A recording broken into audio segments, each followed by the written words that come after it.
Good morning, students. Today we are going to discuss decimal representation of rational number from exercise 3.4.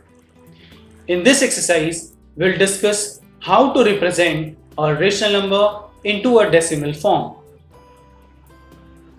Let's start our topic, decimal representation of a rational number.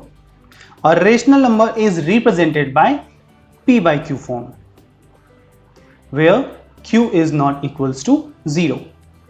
So we can say that any rational number can be changed into decimal form by dividing p by q. When a rational number is converted into decimal form, there are two possibilities of outcomes. First is the remainder becomes 0, that is p is completely divided by q, and the resultant decimal is called terminating decimals. And the second possibility is the remainder never becomes 0, that is we get a repeating string of remainders. The resultant decimal is called non-terminating decimals. To understand the terminating and non-terminating, let's solve some question. Firstly, we'll solve for terminating decimals. Convert 7 by 8 into a decimal. Let's divide 7 by 8. We all know that 7 is not divisible by 8, so we'll place a decimal point in the quotient and we'll get 0 in the dividend. Now 70 is divisible by 8, so we will divide 70. 8 8s are 64. Remainder is 6. Now from the same decimal we'll get 0 in the remainder, as 6 is not divisible by 8. So now we have 60, and we know that 8 7s are 56.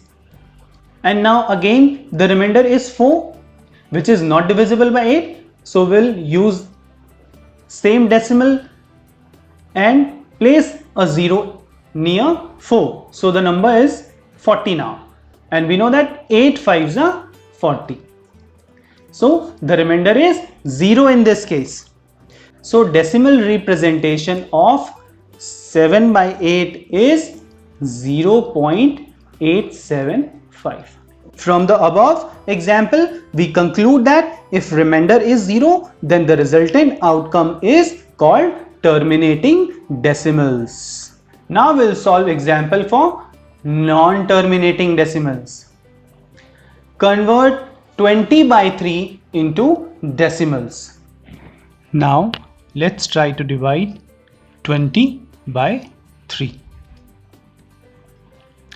We know that 3 6 are 18. Now the remainder is 2. It is not possible to divide 2 by 3, so we'll place a decimal in quotient, and from this decimal we'll get 0 in the remainder, which make our remainder 20. Now we can divide this remainder by 3. 3 6 are 18. Again the remainder is 2. So from the same decimal we'll get 0 in the remainder. Now you can divide this 20 by 3. 3 6 are 18 and remainder is 2, and this will continue. So the decimal representation of 20 by 3 is 6.6666 and so on. From the above example, we conclude that the remainder repeat itself after a while. In other words, we can say that we get a repeating block of digit in the quotient. Then these type of decimals are known as non-terminating recurring decimals. To express such number in decimal form, we write repeating digits or repeating block of digits by putting a bar on them. For example, when 20 is divided by 3, we get answer 6.6666 and it will not terminate. and we can write this 6.666 as 6.6 bar.